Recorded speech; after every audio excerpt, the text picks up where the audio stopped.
ময়দানের প্রাতঃভ্রমণকারীদের একজন ক্যাসোরিনা রোডে গলফ ক্লাব টেন্ট মাঠের ধারের ঝোপঝাড় থেকে একটা পচা দুর্গন্ধ পেলেন। কাছে গিয়ে দেখলেন একটা বস্তা পড়ে রয়েছে আর তার থেকেই গন্ধটা বেরোচ্ছে। তিনি পার্ক স্ট্রিট থানায় ফোন করলে পুলিশ এসে বস্তা খুলে একটা ডেড বডি উদ্ধার করল। ধর মুন্ড বিচ্ছিন্ন। খুনটা হয়েছে 3 দিন আগে। বছর 30-এর একটি মেয়ে। দেহটা ক্ষতবিক্ষত শুধু নয়, বেশ কয়েক টুকরো করে কেটে বস্তায় ভরে ঝোপে ফেলে দেওয়া হয়েছিল। শরীরে যৌন নির্যাতনের ছাপও স্পষ্ট। মেয়েটির পরিচয় পেতে খুব একটা দেরি হলো না। 2 দিন আগেই একটা মিসিং ডায়েরি হয়েছিল সিঁথি থেকে। তার ছবির সঙ্গে মেয়েটার মুখটা হুবহু মিলে গেল। নাম অপর্ণা মুখার্জি। এবার আপনাদের নিয়ে যাব এখন থেকে ঠিক 3 দিন আগে, অপর্ণা যখন জীবিত।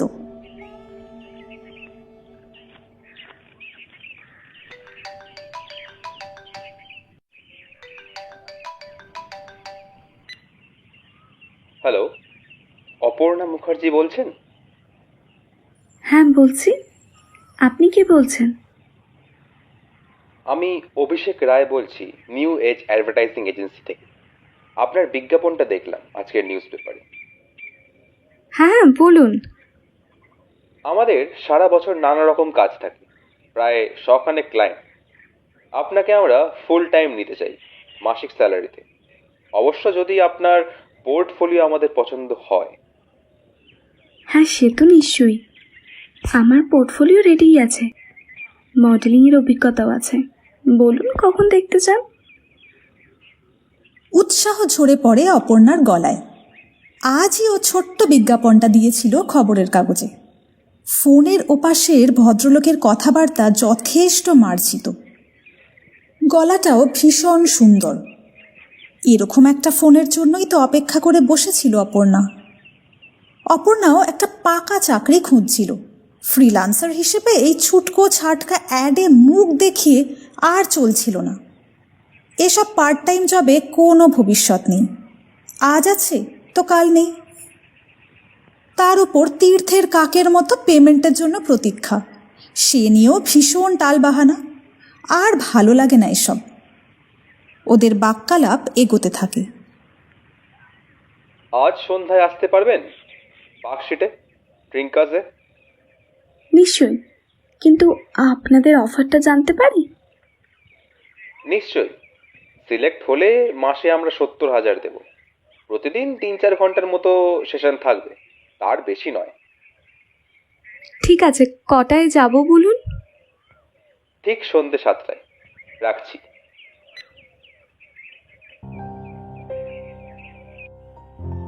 ফোনটা কেটে যাবার পর অপর্ণা আনন্দে উত্তেজনায় একেবারে আত্মহারা হয়ে যায়। এত টাকা সত্যিই ভাবা যায় না। ও স্বপ্ন দেখছে না তো? সিথির এই এক কামরার ছোট ফ্ল্যাটটায় কুণালের সঙ্গে বছর 2 যে কীভাবে কাটিয়েছে। কুণালের চাকরিটা সেরকম ভালো কিছু নয় তো, একটা এফএমসিজি প্রোডাক্টের সেলসম্যান। প্রেম ভালোবাসা সে কলেজে পড়তে পড়তেই। বাবা মা কারোরই মত ছিল না এই বিয়েতে, তাই কুণাল চাকরিটা পেয়ে যেতেই আর দ্বিতীয়বার ভাবেনি অপর্ণা। ওর হাত ধরে বাড়ি ছেড়েছিল একরকম ঝগড়া করেই। তারপরেই গয়নাগাটি টাকা পয়সা যা ছিল তাই দিয়ে নতুন সংসার পাতল দুজনে। সিথির এই ফ্ল্যাটটা ভাড়াও নিয়ে নিল। তারপর থেকে শুধু স্ট্রাগল আর স্ট্রাগল।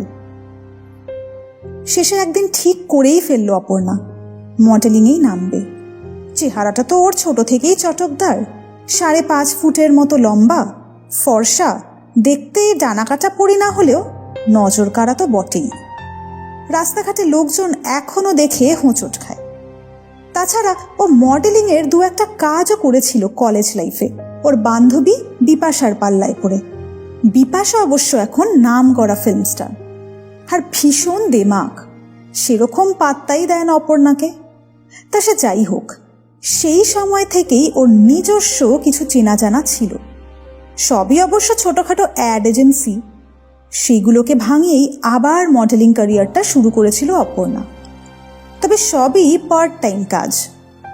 কিন্তু সে আর কদিন, আর টাকা পয়সাও তো ভীষণ অনিয়মিত। বিরক্ত হয়ে শেষে কুণালকে না জানিয়েই ও কাগজে বিজ্ঞাপনটা দিয়ে দিয়েছিল। কুণালের একার যা রোজগার, তাতে তো আর চলছিলও না। নিজের মতো করে জীবনটা আনন্দে কাটাতে চায় অপর্ণা। কুণালের সাধ্য নেই ওর সেই স্বপ্নকে সার্থক করার। সুতরাং যা করার নিজেকেই করতে হবে। বিজ্ঞাপনটা দেওয়ার পরে বেশ কতগুলো আজে বাজে ফোন এসেছিল মোবাইলে। কিচ্ছু করার নেই, এ লাইনে এসব তো হবেই। কিন্তু নিজের লিমিট জানে অপর্ণা।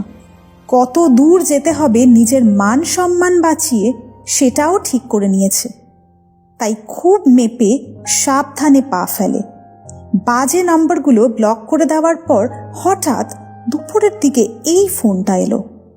নাম করা অ্যাডভার্টাইজিং হাউস, অফারটাও দারুণ লোভনীয়। ওদের সব অভাব দূর হয়ে যাবে এই ফুল টাইম মডেলিং জবটা পেলে। আজ রবিবার, তাও কুণালকে বেরোতে হয়েছিল। ওর চাকরিতে ছুটি বলে কিচ্ছু নেই। তবে আজ একটু তাড়াতাড়ি ফিরল কুণাল, বিকেল থাকতে থাকতেই। কাল নাকি আবার ওকে বাঁকুড়া যেতে হবে। কুণালকে একটা সারপ্রাইজ দেবে বলে ঠিক করলো অপর্ণা।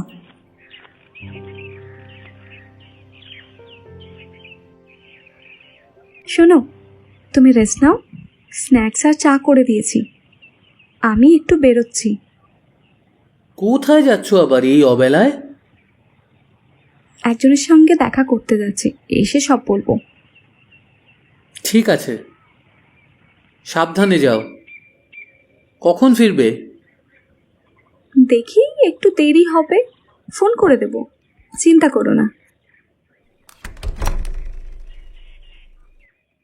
কুণালকে একটু জড়িয়ে ধরে ফ্ল্যাটের দরজা খুলে সেজে গুজে বেরিয়ে গেল অপর্ণা, কিন্তু শেষবারের মতন।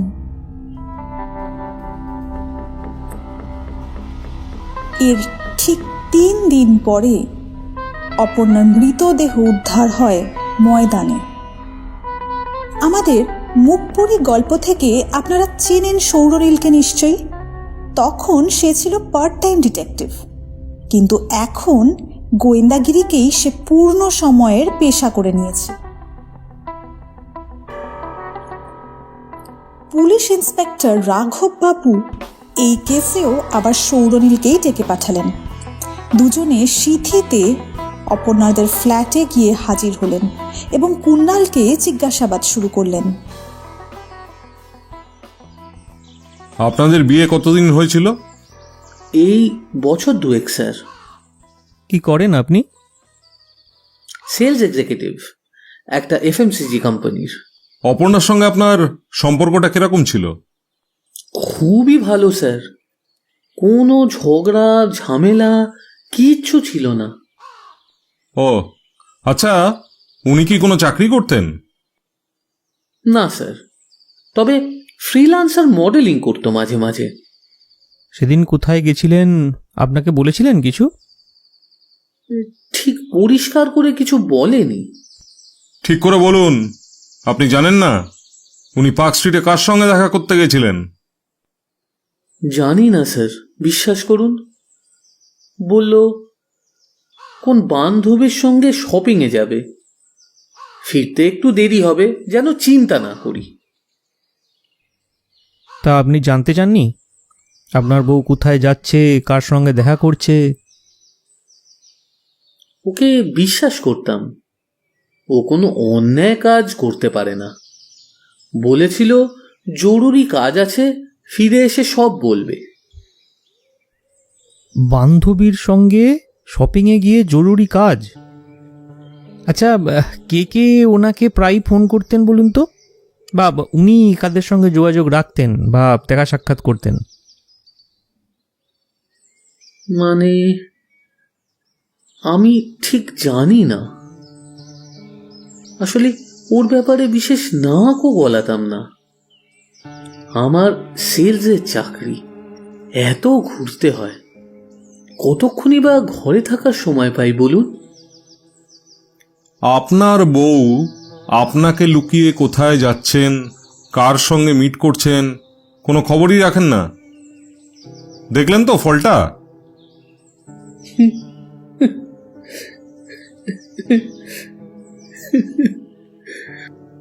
পরে কাঁদবেন। আগে বলুন, উনি মিসিং হলেন রবিবার, আর আপনার থানায় ডায়েরি করতে সোমবার বিকেল হয়ে গেল কেন?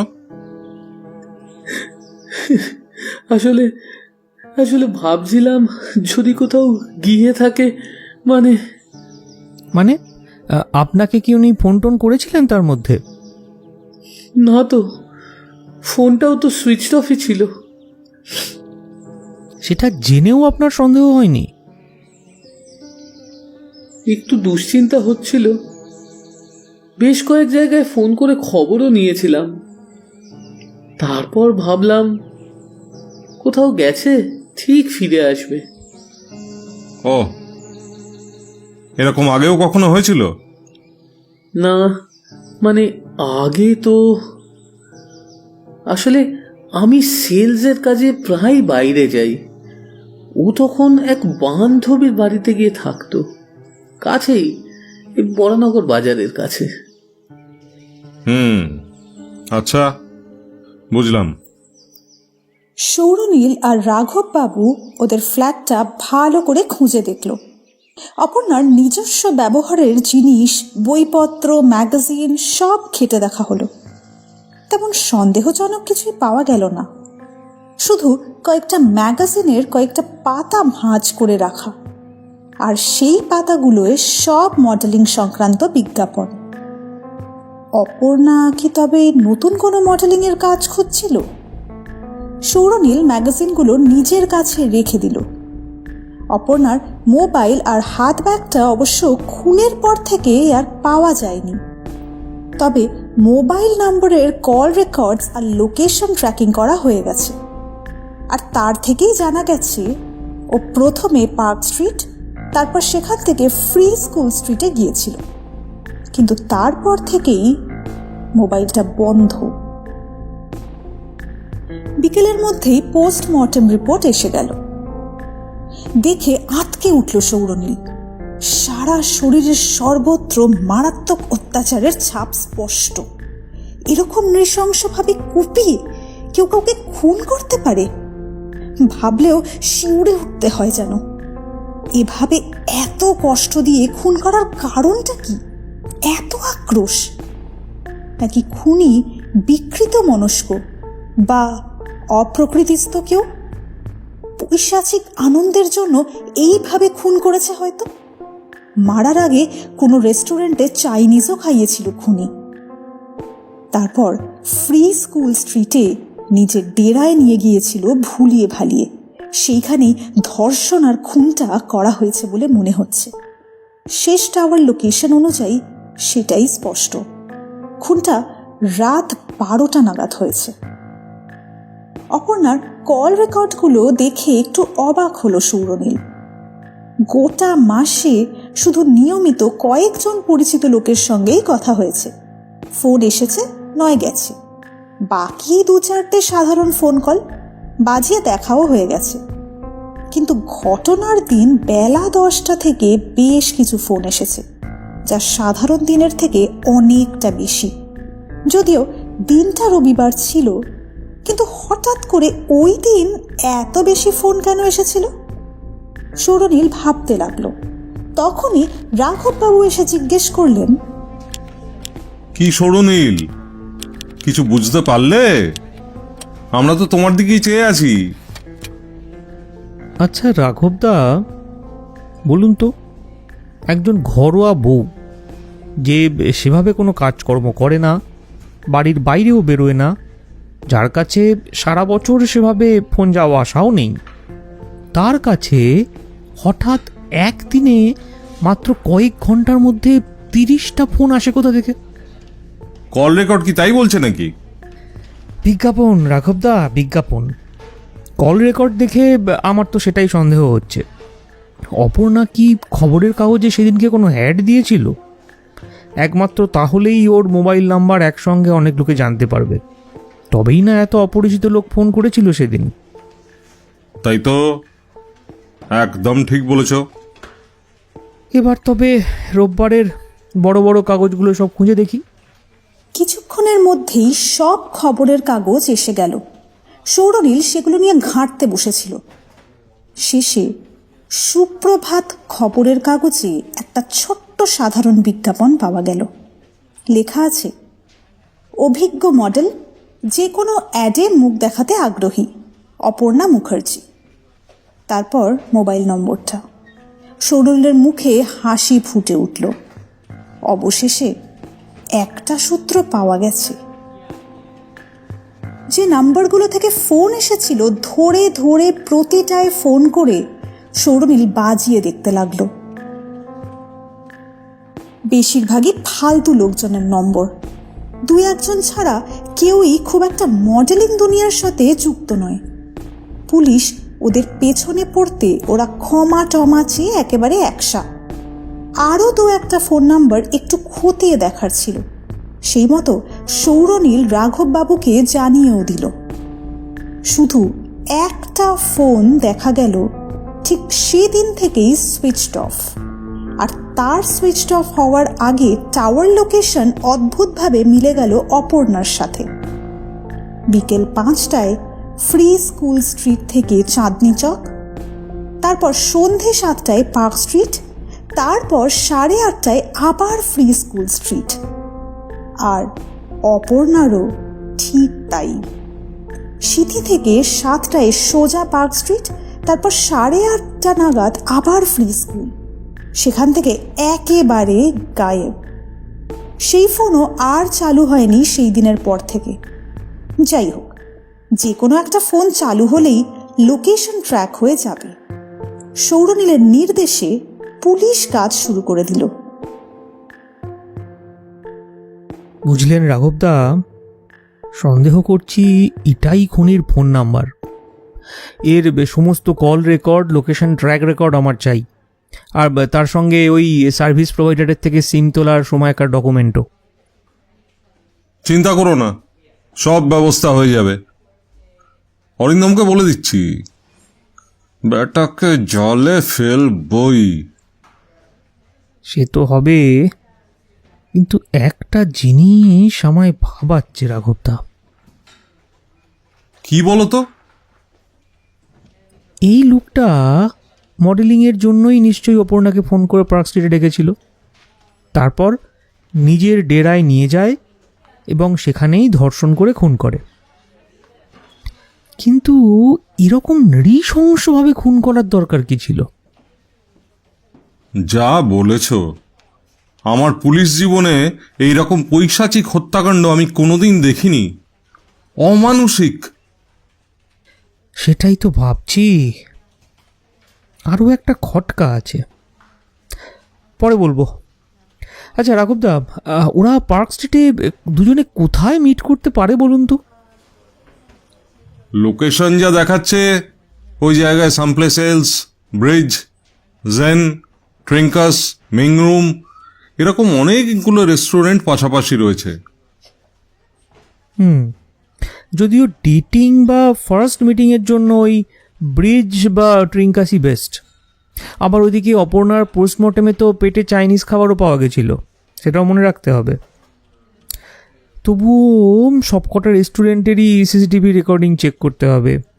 পার্ক স্ট্রিট আর ফ্রি স্কুল স্ট্রিটের লোকেশন এলাকার সিসিটিভিগুলোও চেক করতে হবে। অনেক কাজ।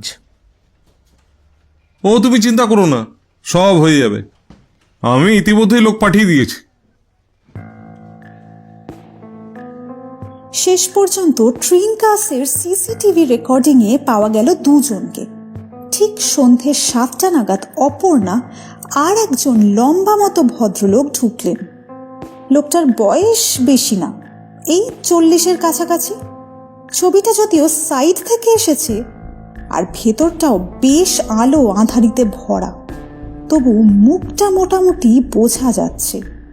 খবর পেয়ে সৌরনীল ট্রিঙ্কাসে চলে এলো, জিজ্ঞাসাবাদ শুরু করলো।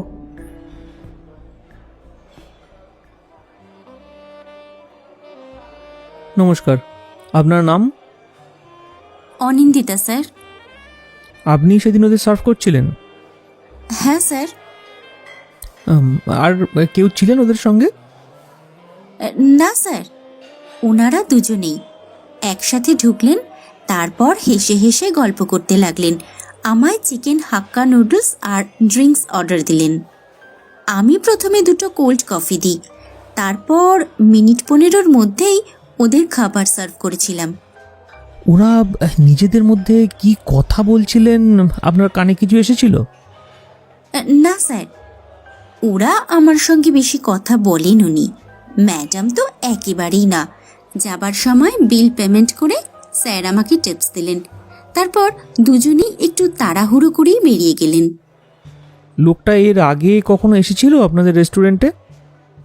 না তো, আগে কখনো দেখেছি বলে তো মনে পড়ছে না। আর মহিলা? না, ওনাকেও আগে দেখিনি। কি কথা বলছিলেন ওরা জানেন না? না স্যার, অত খেয়াল করিনি। তবে তবে ওনারা লিপস্টিক, ফেস পাউডার আরও নানান রকমের কসমেটিক্স নিয়ে দুজনে নাড়াচাড়া করছিলেন, আমি দেখেছিলাম। কোন কোম্পানির কসমেটিক্স, ব্র্যান্ডটা খেয়াল করেছিলেন? না স্যার, ঠিক মনে পড়ছে না। তা কি করছিলেন ওরা কসমেটিক্সগুলো নিয়ে? টেবিলের ওপর স্যার বেশ কিছু কসমেটিক্স সাজিয়ে রেখে ওই ম্যাডামকে দেখাচ্ছিলেন, আর কী সব যেন আলোচনা করছিলেন। উনি কি ম্যাডামকে কসমেটিক্সগুলো গিফট করছিলেন? না, সেরকম কিছু তো খেয়াল করিনি। আচ্ছা, ঠিক আছে, আপনি যেতে পারেন। রেস্টুরেন্টের খাবার জায়গাটা সিসিটিভির আওতায় নয়, শুধু ঢোকার প্যাসেজটা। সৌরনীল ট্রিঙ্কাস আর পার্ক স্ট্রিট এলাকার সিসিটিভি ফুটেজ থেকেও ওর থেকে ভালো বা পরিষ্কার আর নতুন কিছু পেল না। সন্ধ্যের অন্ধকারে ছবিগুলো পরিষ্কার ওঠেনি, জুম করে বড় করলেই ফেটে যাচ্ছে। কিন্তু আরও একটা ক্লু পাওয়া গেল। কসমেটিক্স নিয়ে দুজনের আলাপচারিতা কি ইঙ্গিত করছে? যে কসমেটিক্স গিফট দেওয়া হয়নি? তবে কি কসমেটিক্সের বিজ্ঞাপনে অপর্ণাকে নামানোর জন্য লোকটা প্রস্তাব দিয়েছিল? কিন্তু কিন্তু তাহলে এরকম নৃশংসভাবে খুনটাই বা করলো কেন? বেশ কতগুলো জিনিস ধোঁয়াশাই হয়ে যাচ্ছে যেন। রেস্টুরেন্ট থেকে বেরিয়ে সৌরনীল রাঘববাবুকে ফোন করলো।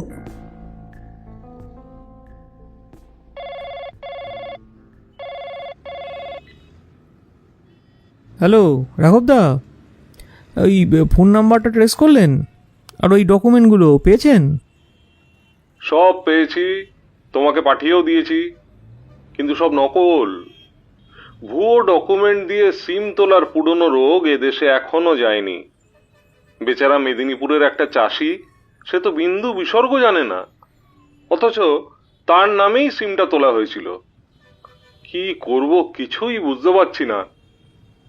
না না, ঠিক আছে, আর একটা কাজ করুন, আমাকে গত 2 মাসের সব রোববারের সমস্ত খবরের কাগজগুলো জোগাড় করে দিতে পারবেন? ইমিডিয়েট। হ্যাঁ, সে জোগাড় করে দিচ্ছি, কিন্তু কিছু এগোলো কেসটা? তেমন কিছু না, এখনো বলার মতো সময় আসেনি।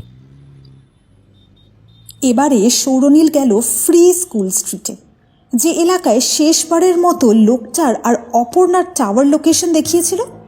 সেই জায়গাটায় বেশ কয়েকটা হোটেল আছে, তাছাড়া আশেপাশে কতগুলো ভাড়া বাড়িও আছে। লোকটার ছবি দেখিয়ে আশেপাশের বিভিন্ন দোকান, হোটেলের রিসেপশন, নানা জায়গায় খোঁজখবর করতে লাগলো সৌরনীল। মডেলিং আর কসমেটিক্সের কানেকশনটাও বলল, কিন্তু কেউ কোনো খবর দিতে পারল না। কোনো হোটেলেই এরকম কোনো লোক ওঠেনি বলেই জানা গেল। পুলিশের সোর্সও কোনো কাজে এলো না এখানে। অগত্যা সৌরনীল বাড়ি ফিরে এলো। এসেই রাঘববাবুর পাঠানো এক গাদা খবরের কাগজ পেয়ে গেল। আরাম করে নিজের ঘরে বসে খবরের কাগজ খুলে চোখ রাখলো সৌরনীল। কসমেটিক্সের মডেলিংয়ের জন্য কোনো বিজ্ঞাপন আছে কিনা খুঁজতে খুঁজতে ঠিক পেয়েও গেল। ঠিক 2 সপ্তাহ আগে ওই একই কাগজে একটা অ্যাড বেরিয়েছিল। বিশ্বরূপ অধিকারী বলে এক ভদ্রলোক অ্যাড দিয়েছিলেন। ফোন নম্বরটা অবশ্য অন্য। সঙ্গে সঙ্গে রাঘববাবুকে ফোন করলো সৌরনীল। হ্যাঁ রাঘবদা, আমি এখনই একবার ওই সাইবার ক্রাইম সেলের অরিন্দমদার সঙ্গে দেখা করতে চাই। অনেকগুলো ফোন নাম্বারের লোকেশন ট্র্যাকিং আর কল ডিটেলস ঘাঁটতে হবে। আরও অনেকগুলো কাজ রয়েছে সফটওয়্যারে। আপনি একটু বলে দিন না প্লিজ। চলে এসো, নো প্রবলেম। কি ব্যাপার বলো তো? যাকে সন্দেহ করছি তার নাম বিশ্বরূপ অধিকারী। মনে হয় তার কসমেটিক্সের ব্যবসা। মডেলিংয়ের কাজ করার জন্য অপর্ণাকে লোভ দেখিয়ে নিয়ে গিয়ে রেপ আর মার্ডার করেছে। কিন্তু এইটাই তার প্রথম অপরাধ কিনা সেটা দেখতে লাগবে, নাকি ক্রাইম করেছে এর আগে। মডেলিং সংক্রান্ত এরকম কোনো কেস রিপোর্ট আছে কিনা একটু ভালো করে দেখে আমায় জানাবেন। আর আপনার ওই সোর্সদেরও কাজে লাগান। ঠিক আছে। রাঘববাবু খুশি হয়ে বললেন। সৌরনীল নিশ্চয়ই কেসটায় একটা দিশা পেয়েছে, না হলে এত উত্তেজিত তো হতো না। সাইবার ক্রাইম সেলে পৌঁছে সৌরনীল দেখে বিজ্ঞাপনে দেওয়া ফোন নাম্বারটাও বন্ধ। তখন বিশ্বরূপের অন্য কোনো নাম্বার আছে কিনা ট্রেস করা হলো এবং পাওয়াও গেল। দেখা গেল বিশ্বরূপের বাড়ি বর্ধমান। কলকাতায় নিউ মার্কেটে রোজ আসা যাওয়া করে। হয়তো সেখানে কোনো দোকান আছে। অরিন্দমদার সঙ্গে বসে ফোন নাম্বারগুলোর লোকেশন ট্র্যাক আর কল রেকর্ডসগুলো মেলাতে মেলাতে সৌরনীল সেদিন প্রায় মাঝরাত হয়ে গেল। নানা স্পাই সফটওয়্যার আর হ্যাকিং সফটওয়্যারকে কাজে লাগিয়ে ওর দরকারি সমস্ত গুরুত্বপূর্ণ তথ্য সৌরনীল পেয়ে গেল। ভোরের দিকে বাড়ি ফিরে মাত্র কয়েক ঘন্টা ঘুমোতেই পারল সে। সকালে ঠিক 7টার সময় উঠে পড়ে আবারও চলে গেল সিঁথি। সেখানে কতগুলো জরুরি কাজ সেরে আবার বরানগর বাজার। বাড়ি ফেরার পথে সৌরনীল গভীরভাবে চিন্তা করতে লাগলো। আরও একটা ব্যাপার ওকে বেশ ভাবাচ্ছিল। কাল অতগুলো মোবাইলের IMI আর অতগুলো ল্যাপটপের হ্যাকড IP অ্যাড্রেস ওই একই লোকেশনে দেখাচ্ছিল কেন? তাছাড়া ঠিক সেই সময় সাসপেক্টের নাম্বারের লোকেশন বর্ধমান হয় কি করে? একটু গোলমাল লাগছে মনে হয়। অন্য সন্দেহজনক IMI নম্বরগুলো ট্র্যাক করে যেতে হবে। সেগুলোয় বেশ কিছু দিন যাবৎ বারবার সিম বদলানো হয়েছে। ব্যাপারটা আরও ভালো করে বুঝতে এরপর ও চলে গেল ওর বন্ধু চিরঞ্জিতের কাছে। চিরঞ্জিত হ্যাকিং, ডার্ক ওয়েব এসবে সিদ্ধহস্ত। টর ব্রাউজার ইউজ করে ডার্ক ওয়েবে যে নানা নিষিদ্ধ জিনিসের লেনদেন হয় সেটা ওর থেকেই সৌরনীল প্রথম জেনেছিল। আজ ওর সাহায্যে দুজনে আবার ডার্ক ওয়েবে ঢুকবে। কিছু কিছু জিনিস খতিয়ে না দেখলেই নয়। মনে হচ্ছে বিশ্বরূপ একজন খুব চালাক এক সাইবার ক্রিমিনাল। কিন্তু চিরঞ্জিত কম যায় না। ও ব্রডব্যান্ড সার্ভিস প্রোভাইডারের সার্ভার হ্যাক করে ওর কম্পিউটারগুলোকে টার্গেট করেও ধরে ফেলল। রাতের দিকে কম্পিউটারগুলো চালু হবে। সেগুলোয় জিরাফ বলে একটা ম্যালওয়্যার ঢুকিয়ে দিল হ্যাক করে। বিশ্বরূপ একবার ভুল করলেই ওর আসল IP অ্যাড্রেস আর লোকেশন বেরিয়ে যাবে। তারপর লগ ইন হিস্ট্রি থেকে সব জেনে ফেলা যাবে। পরের দিন সকালে সৌরনীল আবার রাঘববাবুকে ফোন করলো। বলো সৌরনীল, তোমারই ফোনের জন্য অপেক্ষা করছিলাম। কাল সাইবার পুলিশের থেকে কিছু পেলে? হ্যাঁ, সব মোটামুটি পরিষ্কার হয়ে গেছে রাঘবদা। লোকটার নাম বিশ্বরূপ অধিকারী। যদি ওর ফোন নাম্বারটা অনেক দিন ধরে বন্ধ, কিন্তু সেটারও আগে ওই একই লোকেশন দেখিয়েছিল। লোকটা মনে হয় দুটো কি তারও বেশি মোবাইল ফোন ব্যবহার করে, কিন্তু ওর এখনকার নাম্বারটা টাওয়ার লোকেশন দেখাচ্ছে কিন্তু বর্ধমান। সে কি, এ কি একই লোক? তাই তো মনে হচ্ছে। তুমি শিওর? আমি তো কিছুই বুঝতে পারছি না, অন্ধকারে হাতড়াচ্ছি। আর হাতড়াতে হবে না, সার্ভিস প্রোভাইডারের থেকে ডকুমেন্টসগুলো চেক করে দেখলাম, এবার সে আসল ডকুমেন্টই দিয়েছে। লোকটার ছবি, ঠিকানা সবই পেয়েছি, আর ওই সিসিটিভিগুলোর ছবির সঙ্গে সফটওয়্যার দিয়ে সে ছবি মিলেও গেছে। এবারে লোকটাকে হাতে নাতে ধরাটা শুধু আপনার কাজ। ও দারুণ সৌরনীল, তুমি খেল দেখালে বটে। পুলিশ লাগিয়ে দিন লোকটার পেছনে, যে নাম্বারগুলো দিয়েছি সব কটা ট্র্যাকিং করতে থাকুন। ও আবার কলকাতার ডেরায় ফিরবেই, আর সেখানেই ওকে ধরতে হবে। যতদূর মনে হয় সেটা ফ্রি স্কুল স্ট্রিটেই হবে। এখনই খবর নিচ্ছি। একটু পরেই সৌরনীল সাইবার ক্রাইম সেলের অরিন্দমদার ফোন পেল। টাওয়ার লোকেশন পাল্টাচ্ছে। লোকটা বর্ধমান থেকে কলকাতায় ফিরছে। রাঘববাবুকে ফ্রি স্কুল স্ট্রিটে সাদা পোশাকে বেশ কিছু পুলিশ মোতায়েন রাখতে বলে সৌরনীল বাড়ি থেকে বেরিয়ে ফ্রি স্কুল স্ট্রিটের দিকে রওনা হয়ে গেল। কিছুক্ষণ পরে রাঘববাবুর ফোন এলো। খুব খারাপ খবর সৌরনীল, শালা কোনোভাবে মনে হয় টের পেয়ে গেছে। নিউ মার্কেটে থিতু হয়ে গেল তো, আর অন্য নাম্বারগুলো সব একে একে সুইচ অফ হয়ে গেল, কাউকেই আর খুঁজে পাওয়া গেল না। এবার কি করব? হে, হিসেবে বড্ড ভুল হয়ে গেছে। আগেই বোঝা উচিত ছিল। আমরা যেমন বিশ্বরূপের ওপর নজর রাখছি, ও তেমনি আমাদের ওপর নজর রাখতে পারে। ব্যাটা মহা ধুরন্ধর। যাক, আর কিছু করতে হবে না এখন রাঘবদা। এখন অপেক্ষা করা ছাড়া আর কোনো উপায় নেই। আবার জাল পাততে হবে। লোকটাকে হাতে নাতে ধরতে না পারলে কোনো লাভ নেই।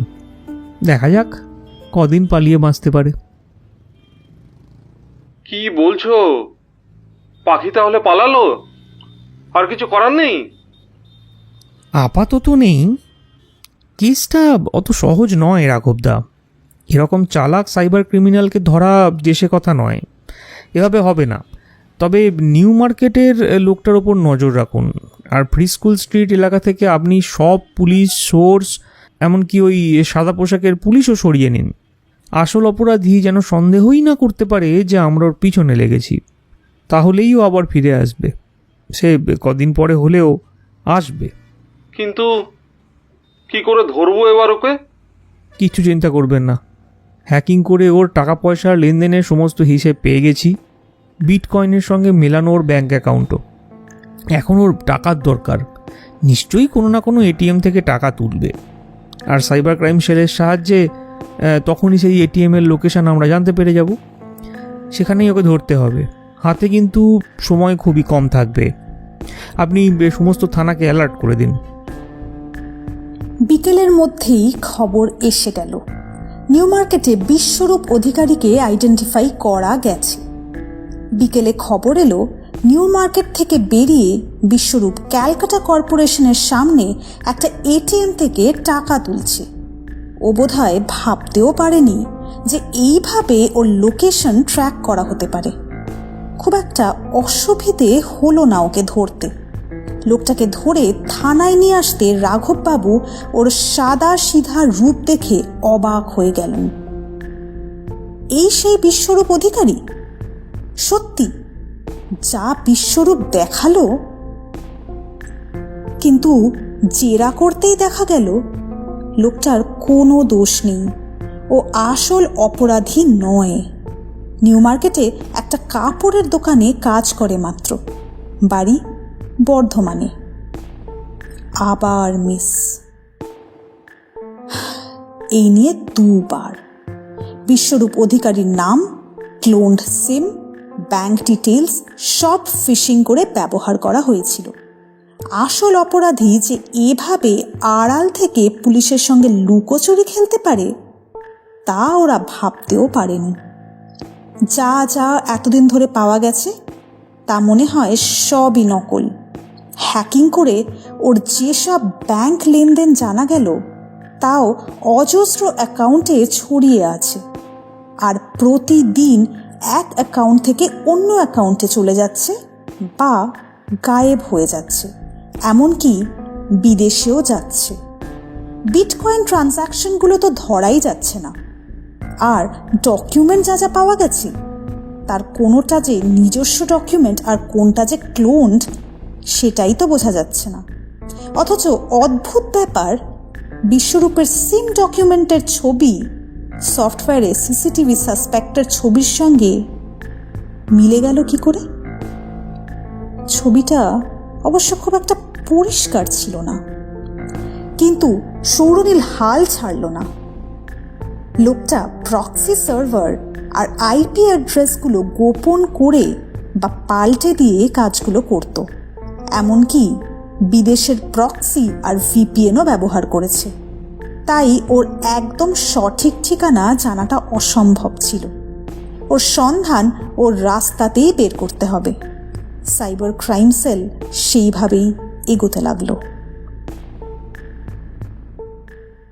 সৌরনীল চিরঞ্জিতকে সঙ্গে নিয়ে পরের দিন আরও দুটো জরুরি কাজ করে ফেলল। প্রথমেই ওই এলাকার কুরিয়ার ডেলিভারি বয়দের খুঁজে খুঁজে বের করে তাদের জিজ্ঞাসাবাদ করে কোথায় তারা সন্দেহজনক জিনিস ডেলিভারি দিত সেটার একটা খোঁজ করার চেষ্টা করল। আর লোকাল ব্রডব্যান্ড সার্ভিস প্রোভাইডারের নেটওয়ার্ক ব্যবহারকারীদের কেউ আনট্রাস্টেডভাবে ডেটা হ্যাক করেছিল কিনা সেটাও খোঁজ করতে শুরু করলো। যদি ওয়াইফাই হ্যাক করা হয় তবে তার নেটওয়ার্ক অ্যাক্টিভ ক্লায়েন্ট টেবিল সন্দেহের পর থেকেই হঠাৎ ভীষণ অদ্ভুত আচরণ করার কথা। দেখা গেল তারাও বেশ কিছুদিন যাবৎ এরকম একটা সমস্যায় পড়ছে নির্দিষ্ট একটা জায়গা থেকে। ব্রডব্যান্ড কানেকশন হিস্ট্রি থেকে সেটাও মিলে গেল। চিরঞ্জিত রাস্পবেরি আর পাইনাপল বলে দুটো ডিভাইস ব্রডব্যান্ডে লাগিয়ে দেখল কোনো হোটেলে নয়, গলির মধ্যে একটা পুরনো বাড়িতে সন্দেহজনক কাজকর্ম হয়। ডেলিভারি বয়রাও ওই বাড়িরই 3 তলার একটা ঘরে নানা রকম সন্দেহজনক কুরিয়ার ডেলিভারি দিত বলে জানালো। ঘরটা তখন বন্ধ, তবে প্রায় সারা রাত ধরে নাকি আলো জ্বলে বলে প্রতিবেশীরা জানালো। ব্যাস, অবশেষে অপরাধীর আস্তানার খোঁজ পাওয়া গেল, কিন্তু কাউকে তা ঘুণাক্ষরেও টের পেতে দেওয়া হলো না। সেজন্য সৌরনীল মোবাইল সঙ্গে নিয়েও গেল না। 2 দিন পরেই অযাচিতভাবে সাফল্য মিলল। রাত 12টা নাগাদ একটা সন্দেহজনক আইপি অ্যাড্রেস আর মোবাইল আবার চালু হলো। সঙ্গে সঙ্গে লেয়ারের পর লেয়ার তা ডিক্রিপ্ট করে দুটোরই লোকেশন পাওয়া গেল, সেই free school street. Cyber police অক্লান্তভাবে অনেকগুলো নম্বরের উপর নজর রাখছিল। লোকেশনে সেগুলো চালু হতেই ওরা সঙ্গে সঙ্গে জানিয়ে দিল। খবর পেয়ে রাঘববাবু পুলিশ ফোর্স নিয়ে তৎক্ষণাৎ বেরিয়ে পড়লেন। ওদিকে সৌরনীলকে নিয়ে আসতেও পুলিশের জিপ চলে গেল। বাড়িটা তো আগেই জানা হয়ে গিয়েছিল। পুলিশ গোটা বাড়িটাই চারদিক থেকে ঘিরে ফেলল। তারপর চুপি সারে দোতলায় পৌঁছে দরজা ভেঙে হুড়মুড় করে ভেতরে ঢুকল। একটা লোক তখন ল্যাপটপে কী সব কাজে ব্যস্ত ছিল। পুলিশ দেখেই একসঙ্গে কিবোর্ডের কয়েকটা বাটন টিপে দিয়ে সে বারান্দায় ছুটে পালাতে গেল, কিন্তু পারল না। পুলিশ নিচের দিক থেকেও বারান্দা দিয়ে উঠে এসেছে ততক্ষণে। ওকে ধরা পড়তেই হতো। জানা গেল ওর নাম শশাঙ্ক তেওয়ারি। ঘরটা দেখে তো সকলে একেবারে থ হয়ে গেল। সাউন্ড প্রুফ ঘরটার মধ্যে কম করে ডজনখানেক ক্যামেরা আর মাইক্রোফোন ফিট করা আছে। তাছাড়া আরও 4টে ল্যাপটপ, অসংখ্য মোবাইল আর নানা অদ্ভুত গেজেট ঘর জুড়ে। এগুলো কি কাজে লাগে? মার্ডারের সঙ্গে এসবের কি যোগ? তবে কি লোকটা রেপ আর নৃশংসভাবে খুন করার ভিডিও তুলে রাখত? সৌরনীল ঘরের সব কিছু খুঁটিয়ে দেখতে লাগলো। ল্যাপটপ, মোবাইল, সব পাসওয়ার্ড লক।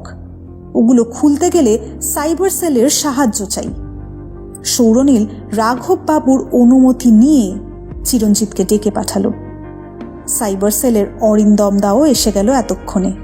ওরা দুজনে ঘরের সব কটা গেজেট ভালো করে দেখে বিস্মিত হয়ে গেল।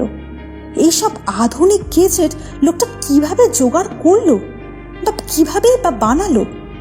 সারা পৃথিবীতে মাথা খুঁড়লেও এইসব কার্ড ক্লোনিং মেশিন, জাল নোট বা জাল document printing machine, ATM hacking device, sniffing ডিভাইসের মতো ডিপ ওয়েব গেজেট খুঁজে পাওয়া যাবে তা সন্দেহ।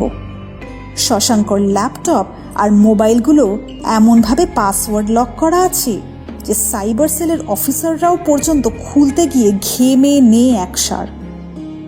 শেষে সর্বাধুনিক হ্যাকিং সফটওয়্যার দিয়ে ওরা মোবাইল আর ল্যাপটপগুলোর ঘণ্টা তিনেকের চেষ্টার পর খুলতে পারল। মোবাইলের IMEI, ল্যাপটপের IP, সেভ করা ছবি, ভিডিও, ডকুমেন্ট, কল লিস্ট সব ডার্ক ওয়েবে মিলিয়ে ওসিন্টে সার্চ করা শুরু হলো। তবে ওর ল্যাপটপ থেকে অপর্ণা ছাড়াও আরও 3 জনের উপর অত্যাচারের ভিডিও পাওয়া গেল। রেপের সঙ্গে খুনের ভিডিও শুধু অপর্ণার। পুলিশ সেগুলো এভিডেন্স হিসেবে নিয়ে গেল। অন্য কেসগুলোরও খোঁজ খবর করা শুরু করলো। শশাঙ্ক তিওয়ারি সরি নামে ভালো টাকার বিনিময়ে বিভিন্ন ডার্ক ওয়েবে রেপ আর মার্ডার ভিডিওগুলো পোস্ট করেছিল। সেখানে মৃত্যুর অভিব্যক্তি, রেপের অভিব্যক্তি প্রচুর দামে বিক্রি হয়। ওর মোবাইল ঘেঁটেও অপর্ণার কিছু ছবিও পাওয়া গেল, সবই রেস্টুরেন্টে তোলা। আরও কয়েকটা মেয়ের ছবি পাওয়া গেল। তাদেরও পরিচয় জানার চেষ্টা শুরু হয়ে গেল। শেষ পর্যন্ত চিরঞ্জিত টর ব্রাউজার খুলে রেড রুমে অপর্ণার ভিডিওটা পেয়ে গেল এবং সেটা লাইভে মাত্র 4 দিন আগে আপলোড করা। সেটা অবশ্য খোলা গেল না। প্রাইভেট অথেন্টিকেশন আর অনেক বিটকয়েন লাগবে। কিন্তু বোঝা গেল হাজার হাজার লোক এই চ্যাটরুমে নির্দিষ্ট সময়ে এসে এইসব রেপ আর মার্ডারের লাইভ শো লক্ষ লক্ষ টাকা দিয়ে দেখে।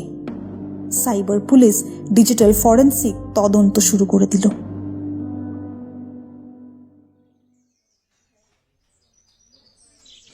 পরের দিন সৌরনীল পার্ক স্ট্রিট থানায় পৌঁছতেই রাঘববাবু ছুটে এসে জড়িয়ে ধরলেন। তুমি সত্যি গুরুদেব সৌরনীল, যা খেল দেখালে, একেবারে কামাল করে দিলে। আরে না না, কি যে বলেন, অরিন্দমদার চিরঞ্জিতি তো আসল কামাল করলো। ওরা না হলে তো এত কিছু জানতেও পারতাম না। তা লোকটা সব স্বীকার করলো? আরে না না, শালা বহুত ধড়িবাজ, কিছু বলতেই চাইছে না। তবে বলাবো ঠিক, ওটা আমার ব্যাপার। তাছাড়া এভিডেন্স যা পেয়েছি তাও যথেষ্ট। যাক বাবা, অবশেষে এবার আসল অপরাধী ধরা পড়ল। দাঁড়ান দাঁড়ান রাঘবদা, পিকচার আভি বাকি হ্যাঁ। মানে আরও আছে? মানে বলতে চাইছি যে এর পিছনে মাস্টার মাইন্ড কিন্তু অন্য আর একজন আছে। সে কি? সে আবার কে? সে হলো অপর্ণার হাজব্যান্ড কুনাল। হ্যাঁ, বলো কি? ঠিকই বলছি। আমি সব খবর নিয়ে দেখেছি। কুনালের আর্থিক অবস্থা ইদানিং খুব পড়ে গিয়েছিল, অপর্ণার সঙ্গে সম্পর্কটাও। কুনালের অফিস আর অপর্ণার বান্ধবী সুমিতার সঙ্গে কথা বলে আমি অনেক কিছু জানতে পেরেছি। আর্থিক অনটনে কুনাল বাধ্য হয়েই নিজের বউকে নোংরা পথে নামিয়ে তার বিনিময়ে কিছু রোজগার করে নেওয়ার প্ল্যান করেছিল। কি বলছো তুমি? নিজের বউকে দিয়ে কেউ এই কাজ করাতে পারে? সেটাই তো আমার প্রথম সন্দেহ হলো, যখন বিশ্বরূপ মানে ওই শশাঙ্ক তার মোবাইলের কল লিস্টে কুণালের নাম্বারটাও পেলাম। তারপর ঘাঁটতে ঘাঁটতে দেখলাম কুণালের হতদরিদ্র ব্যাংক অ্যাকাউন্টে হঠাৎ ঘটনার আগের দিন 3 লাখ টাকা একটা অচেনা অ্যাকাউন্ট থেকে ঢুকেছে। দেখে আমার সন্দেহটা আরও জোরালো হলো। আপনাকে বলেছিলাম না একটা খটকার কথা, এটাই সেটা।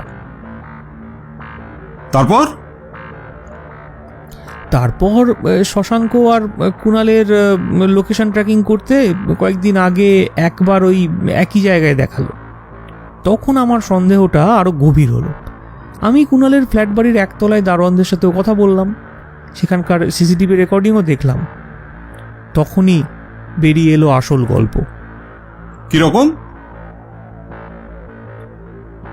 আসলে অপর্ণা সকালের খবরের এক এজেন্টকে বাড়িতে ডেকে বিজ্ঞাপনটা দিয়েছিল। ওদের হোম কালেকশনের সুবিধা রয়েছে। সেদিনই বিকেলে কুণাল দারোয়ানের থেকে জেনে যায় যে ওদের ফ্ল্যাটে এই এজেন্ট ছেলেটির আসার কথা। তার নম্বরও পেয়ে যায় রেজিস্টার থেকে। তারপর তাকে ফোন করে ও এটাও জানতে পারে যে অপর্ণা খবরের কাগজে বিজ্ঞাপন দিয়েছে। অপর্ণা কিন্তু ব্যাপারটা কুণালের কাছে গোপনই রেখেছিল, হয়তো ভেবেছিল সারপ্রাইজ দেবে। যাই হোক, সব জেনে কুণালের মাথায় একটা কুবুদ্ধি খেলে গেল। ও বেশ কিছুদিন ধরে পয়সার লোভে নানা অপরাধমূলক কাজ শুরু করেছিল। ওর এক বন্ধুকে বাজিয়ে দেখেছি আমি। ও অপর্ণার বিজ্ঞাপনের কথাটা ওর সেই বন্ধুকে জানায়, যে কিনা আবার একটা এসকর্ট সার্ভিসের কাজ করত। আর তার সাহায্যেই ও শশাঙ্কর নম্বরটা পায়, যে কিনা আনকোরা নারী মাংসের ভালো দাম দেয়। কুণাল তার সঙ্গে দেখাও করল। কি কথা বললে অপর্ণা তার সঙ্গে দেখা করতে যাবে, কিভাবে চাকরির লোভ দেখাতে হবে, সেটাও কুণালই ওকে জানিয়ে দিয়েছিল। শশাঙ্ক এভাবেই মেয়েদের মডেলিংয়ের নাম করে ভুলিয়ে ভালিয়ে নিজের ডেরায় এনে তারপরে পার্টি ড্রাগ খাইয়ে ধর্ষণ করত। তারপর সেই ভিডিও তুলে এক ঢিলে 2 পাখি মারত। এক তো ডার্ক ওয়েবে এসে সব বিক্রি করে মোটা টাকা কামানো, আর 2 মেয়েগুলোর ভিডিও প্রকাশ করে দেওয়ার ভয় দেখিয়ে ব্ল্যাকমেল করা। কিন্তু কুণাল কেন এই কাজ করতে গেল? টাকার লোভ রাঘবদা। টাকা যে মানুষকে কোন পর্যায়ে নামিয়ে নিয়ে যেতে পারে, অপর্ণা মুখার্জির কেস তার জ্বলন্ত উদাহরণ। তাই অপর্ণা ঠিক যে সময় বাড়ি থেকে বেরিয়ে গেল, তখনই কুণালের মোবাইল থেকে শশাঙ্কর মোবাইলে একটা মেসেজ গেছিল, পাখি উড়েছে, জাল পাতুন। আরও একটা ব্যাপার, কুণালকে প্রথম যেদিন জেরা করছিলাম সেদিনও বলেছিল অপর্ণা নাকি কোনো বান্ধবীর সঙ্গে শপিংয়ে গেছে। তারপর অপর্ণা রাতে বাড়ি না ফেরায় সে নাকি অনেক জায়গায় খোঁজ খবরও করেছিল। কিন্তু সব মিথ্যে কথা। তার কল লিস্ট মোটেও সে কথা বলছে না। এমনকি কাছেই যে বান্ধবী থাকতো সুমিতা, তার কাছেও খোঁজ করতে যায়নি, ফোন পর্যন্ত করেনি। কেন? কুণাল নিশ্চয়ই জানতো অপর্ণা কোথায় আছে, তাই না?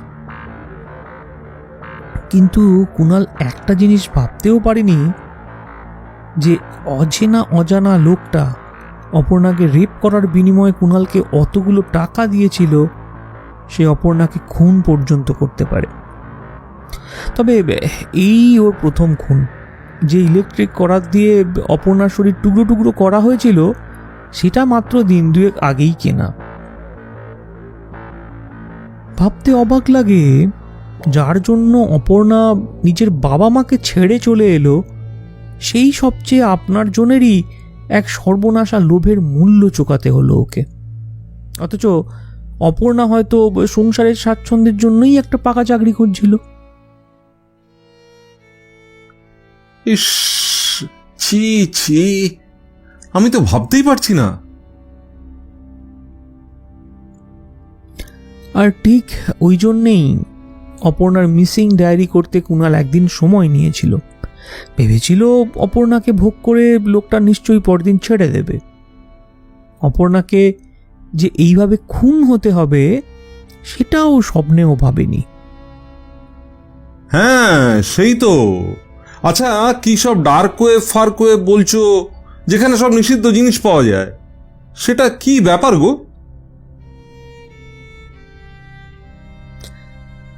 পেঁয়াজের খোসা ছাড়িয়েছেন কখনো? ছাটাতে ছাটাতে শেষে একদম ভিতরে গিয়ে দেখবেন সব ফাঁকা। সাধারণ সারফেস ওয়েব ব্রাউজার বা সার্চ ইঞ্জিন নয়, লুকোনো সফটওয়্যার, লুকোনো অথেন্টিকেশন দিয়ে প্রাইভেট নেটওয়ার্ক, যার সব কিছু এনক্রিপ্টেড, লুকোনো, সাধারণ মানুষের ধরা ছোঁয়ার বাইরে। ও, তা সেখানে কি হয়? অপরাধীরা সেখানে নিজেদের পরিচয় গোপন করে যা খুশি করতে পারে। নিষিদ্ধ আর চোরাই জিনিসের কেনা বেচা, খুন বা ধর্ষণের ভিডিও শেয়ার করা, ওম্যান ট্রাফিকিং, চাইল্ড পর্নোগ্রাফি, সন্ত্রাসবাদ, অস্ত্রশস্ত্র, drug, data hacking, card fraud, cyber crime, জাল নোট, আরও কত কি। হাজার হাজার কোটি টাকার ব্ল্যাক মার্কেট, বুঝলেন? হ্যাঁ, কিন্তু পুলিশ ঢুকে দেখতে গেলে কিছুই পাবে না। তাই নাকি? তো তুমি কি করে ঢুকলে সেখানে? কি করে আবার? ওই টর, I2P, ফ্রিনেট, কত ব্যবস্থা আছে। আচ্ছা, ডার্ক ওয়েব যদি অপরাধীদের স্বর্গরাজ্য হয়, তাহলে সেটা বন্ধ করা যাচ্ছে না কেন? কিছুটা হয়তো যাবে, তবে খুব কঠিন। ওদের বুদ্ধি পুলিশের থেকেও বেশি, ধরতেই পারবেন না। অত কোটি টাকার লেনদেন বন্ধ করা সহজ কাজ নাকি? আচ্ছা, অত টাকা ওদের কিভাবে আসে? বিটকয়েন। সেটা আবার কি? ওটা একটা ক্রিপ্টোকারেন্সি, পরের একদিন বলবো। ঠিক আছে, তাহলে এখন যাই, কুণালকে ধরি গিয়ে। আরে দাঁড়ান দাঁড়ান, ওকে ধরার তাড়া থাকলে কি আমি আপনার সঙ্গে এতক্ষণ গল্প করতাম? মানে মানে কুণাল পালাতো না, আর এখন তো আরই পারবে না। আরামসে যান, ও আর ইহজগতে নেই, নিজের শাস্তি ও নিজেই নিয়ে নিয়েছে। সে কি? আমরা যখন শশাঙ্ককে ধরছিলাম, ঠিক তখনই আমার মোবাইলে একটা মেসেজ আসে। তাতে লেখা, আমার অপরাধের কোনো ক্ষমা নেই। গত 5 দিন ধরে একটুও ঘুমোতে পারিনি। আমি চললাম অপর্ণার কাছে ক্ষমা চাইতে, যদিও জানি এই নোংরা অপরাধের কোনো ক্ষমা হয় না। 1 ঘন্টা বাদে এসে আমার বডিটা নামিয়ে নেবেন।